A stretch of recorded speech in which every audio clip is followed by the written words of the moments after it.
Selamat pagi, masih saya NT2 Angkatan 59 kelas A. Di pertemuan kali ini, saya akan membawakan muatan budaya keselamatan. Sebelumnya, saya akan mulai. Assalamualaikum warahmatullahi wabarakatuh. Selamat pagi, selamat siang, salam sejahtera. Waalaikumsalam. Waalaikumsalam warahmatullahi wabarakatuh. Selamat pagi menjelang siang, Kak.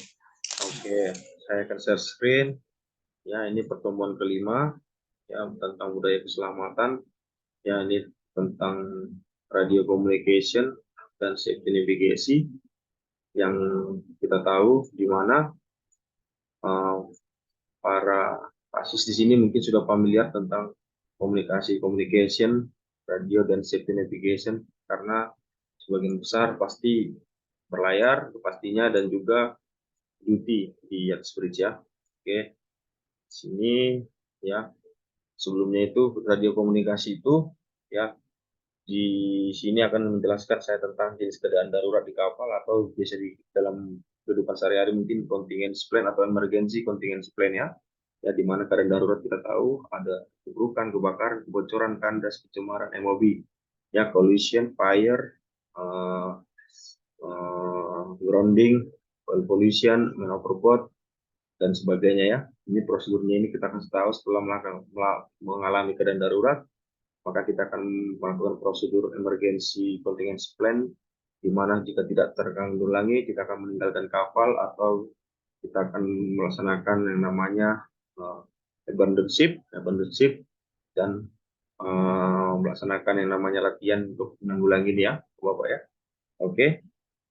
Kita karena tahu faktor terjadinya keadaan darurat itu atau keadaan darurat itu pasti 80% itu adalah faktor human error ya, atau dari faktor manusia dan 10% itu faktor teknis atau 2% itu faktor pilot, alam mungkin 5% dan faktor lainnya di luar tidak jangkauan ini sebesar 2%. Jadi totalnya itu ada sekitar 94% sebenarnya ini salah ya, mohon maaf ya, ini faktor teknis itu sekitar 3% ya. Jadi hal utama penyebab terjadinya keadaan kejadian itu adalah human error ya, Bapak-bapak ya. Oke, human error ini diakibatkan karena substandardnya atau inkompetisinya orang, sakit atau kurang istirahat, mungkin fatigue, ya, indisipliner atau lalai ceroboh masa bodoh, atau hubungan tidak biasa antara kru, serta masalah kejiwaan atau psikologi. Makanya di sini kita ada yang namanya pelajaran psikologi mungkin di kelas 3 di kelas 3 kali atau saya kurang tahu di mana ada pelajaran namanya etos kerja. Bapak-bapak mungkin mengalaminya juga. Etos kerja itu adalah hubungan antara disharmonis, ada yang namanya manajemen kapal, yaitu semuanya tergantung yang berhubungan dengan faktor kemanusiaan. Dan kita tahu sebelum namanya kita on board pasti kita akan mengalami namanya briefing dan juga medical ya. Oke. Oke, faktor notice. Faktor notice ini adalah faktor nautika. Ya, di mana mungkin keadaan buku-buku navigasi kita tidak update, peta kita tidak update, atau alat-alat navigasi kita bermasalah segala macam ya. Itu keadaan notice ya. Oke. Faktor teknis, yang kita tahu faktor teknis ini mungkin mesin yang berhubungan dengan machinery. Ya, machinery, cuma kan masalah teknis ini biasanya tergantung dari engineer kita sehingga ada yang namanya juga human error tergantung di faktor teknis ini ya. Ya ada yang namanya kerusakan mesin induk, kerusakan generator, baling-baling, kehilangan jangkar dan sebagainya. Oke. Dan yang terakhir yang berikutnya adalah faktor alam. Nah, ini kalau ini kita tidak bisa melawan karena ini adalah kehendak yang maha kuasa. Jadi ini sebelum kita namanya mengantisipasi ini ada baiknya kita mencari atau melihat atau cari informasi tentang cuaca seperti dalam Weatherfax atau mungkin dari Navtex segala macam ya, ataupun dari manajemen kapal mengirim berita cuaca, Imatsarsi segala macam. Oke. Dan terakhir itu adalah faktor lain. Faktor lain itu dan lain-lain itu yang tidak termasuk dalam berikut ini yang mungkin namanya itu adalah sial lah kita bilang. Oke.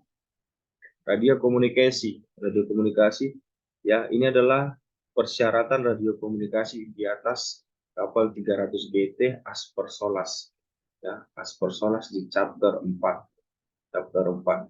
Ada PAF, NAVTEX, IPAP, MFAF, Inmarsat, SAT, 2 Communication, alarm, ya, pesawat penerima, receiver, ini 21.28, ini juga termasuk di MFAF, dan public access system atau PA system. Oke, ini mungkin sudah Bapak sudah mengerti alat-alatnya, sudah tahu alat-alatnya. Cuma di sini ada penjelasannya sedikit. Apa itu PAF, very high frequency, di frekuensi berapa dan segala macamnya. Ada juga NAVTEX, sini navigation telecommunication, ya.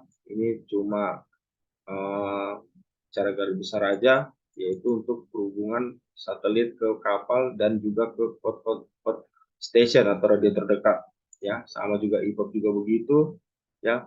IPOP juga begitu, ya. Emergency Position Indication Radio Beacon, ya. MFAF, ini MFAF yang contohnya, ya. Contoh MFAF ini, atau biasa kita dekat ini adalah GMDSS radio, ya. GMDSS radio biasanya MFAF ini, ya. Oke, Dual Radio Communication Portable, penggantinya PAF, ya. Kalau kita portable-nya dalam arti pengganti PAF di atas kapal, ini termasuk alat GMDSS juga. Oke, Insert and Rescue Transporter atau SAT, yang biasanya hanya ada di dalam lifeboat segala macamnya dan di wings kapal, tergantung jenis kapal dan juga konstruksi bangunannya dari tahun berapa. Oke, Bapak-bapak, di sini sebenarnya tentang alat-alat komunikasinya aja, ya. Nanti ini akan saya berikan juga di materi, ya, di Google Classroom.